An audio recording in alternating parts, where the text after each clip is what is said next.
Saudara-saudaraku sekalian, sebangsa dan setanah air, seluruh rakyat Indonesia. Dengan ini kami sampaikan materi kajian untuk didiskusikan, untuk ditelaah lebih jauh yang selama ini tanpa kita sadari bersama adanya intimidasi.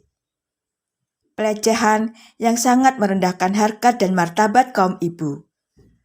Mari saudara-saudaraku, kita cermati bersama makna arah tujuan dari kalimat yang terkandung dalam hadis riwayat Bukhari dan Muslim. Aku melihat ke dalam surga, maka kebanyakan penduduknya adalah fuqara, orang-orang fakir. Dan aku melihat ke dalam neraka, penduduknya adalah wanita. Hadis riwayat Bukhari dan Muslim. Apa yang dikatakan Bukhari dan Muslim jelas sangat terlihat kebohongannya karena tidak disertai petunjuk, di mana dia melihat supaya para yang mengikuti cerita itu bisa membuktikannya. Sedangkan di berita yang lain bahwa surga dan neraka belum ada penghuninya. Bahkan berita tentang Nabi Idris pun tidak bisa dipertanggungjawabkan, walaupun telah diklaim ia telah memasuki surga. Karena cerita Nabi tidak ada bukti-bukti otentiknya. Keberadaan Nabi tidak ada buktinya. Lahir di mana, alamatnya di mana, peninggalannya apa, juga tidak ada. Bukhari dan Muslim menyatakan penghuni surga kebanyakan orang-orang fakir.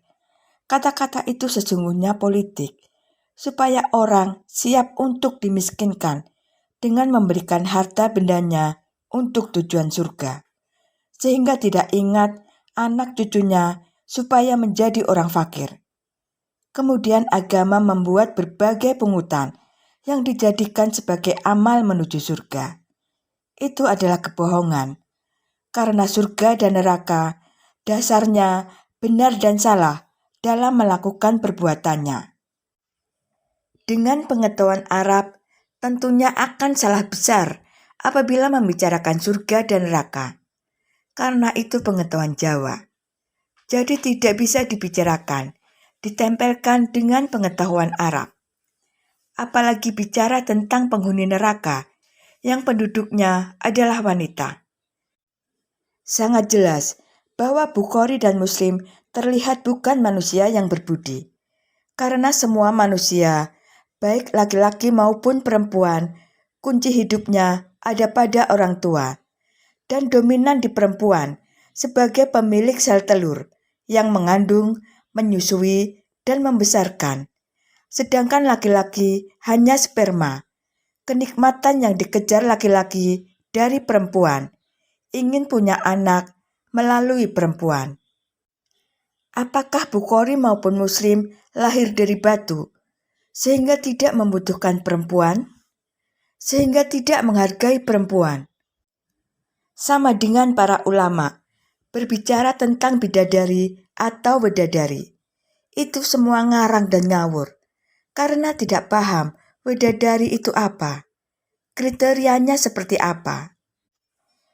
Widadari 1. Dalam tuntunan laku, widadari dari kata weda dadari, karena merupakan jarwodoso, yang maknanya weda adalah perilaku, dan dadari adalah terang yang menyejukkan bagaikan cahaya bulan purnama. Widadari dalam tuntunan laku adalah perilaku yang bagaikan bulan purnama. 2. Fisik widadari dari wedok, dadari. Maka kata widadari arahnya adalah perilaku perempuan yang terang dan menyejukkan. Widadari berarti perempuan yang perilakunya bagaikan cahaya bulan purnama. Jadi, kalau hanya ditempatkan sebagai pemuasik, jelas sangat ngawur kalau bicara widadari. Perkataan ayat yang berbicara widadari itu condong mengatakan bahwa Tuhannya tidak bijak, tidak adil, dan tidak pengasih dan penyayang. Apalagi dikatakan maha bijak, maha adil, dan maha pengasih dan penyayang. Karena menciptakan makhluk perempuan hanya sebagai penghuni neraka dan pemuas nafsu laki-laki. Ayat itu sudah pasti buatan orang, karena dikatakan firman atau kata-kata. Berarti di situ ada syarat khusus. Punya mulut, punya lidah, dan tentunya punya anggota badan. Indikasinya adalah buatan orang yang merasa dirinya super bagaikan Tuhan, seperti Bukhari dan Muslim, yang mampu melihat surga dan neraka, tapi orang lain tidak ada yang melihatnya sampai detik ini, dan tidak bisa menunjukkan sampai detik ini. Itu semua cerita konyol dan bohong, yang semestinya kaum wanita yang mengikuti dan menganut ajaran tersebut khususnya, dan yang tidak mengikuti ajaran tersebut, tapi mengetahui cerita tersebut, harus mengutuknya, melaknatnya, dan disarankan bagi yang mengikuti dan menganutnya untuk meninggalkan. Karena itu ajaran bohong dan pelecehan terhadap kaum perempuan. Beda dengan ajaran Jowo Sanyoto. Kunci kehidupan adalah orang tua berupa laki-laki dan perempuan. Laki-laki disebut bapak, dan perempuan disebut ibu. Justru menempatkan perempuan atau ibu sebagai pemegang kunci surga. Maka dituliskan dalam bahasa Indonesia, surga di telapak kaki ibu. Itu sangat benar adanya. Menghormati kedua orang tua sebagai ajaran utama dari ajaran Jowo Sanyoto. Dan dianjurkan kaum laki-laki untuk bertanggung jawab apabila istrinya dinerakakan, bila perlu sanggup untuk menggantikannya, bukan malah menerakakan kaum perempuan demi enaknya kaum laki-laki. Juga kaum widadari adalah kaum perempuan yang menurut mereka hanya diproses untuk masuk neraka.